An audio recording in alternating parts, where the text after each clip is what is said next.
পবিত্র ঈদে মিলাদুন্নবী উপলক্ষে ঠাকুরগাঁওয়ের ইসলামনগর খানকা শরীফে নাত ও মিলাদ মাহফিলের অনুষ্ঠান দাওয়াতে ইশক অনুষ্ঠিত হয়েছে। প্রতি বছরের মতো জেলার ইসলামনগর খানকা শরীফের মাহফিল আয়োজক কমিটির আয়োজনে এই অনুষ্ঠান সম্পন্ন হয়।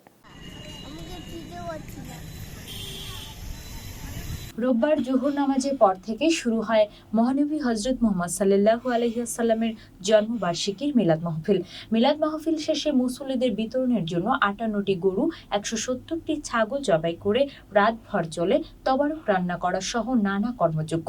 তবে বিভিন্ন এলাকায় ছোট ছোট পরিসরে আয়োজন করা হয় ঈদে মিলাদুন্নবী। সোমবার জোহর নামাজ শেষে আখেরি মুনাজাত ও তবারক বিতরণের মাধ্যমে শেষ হয় পুরো আয়োজন।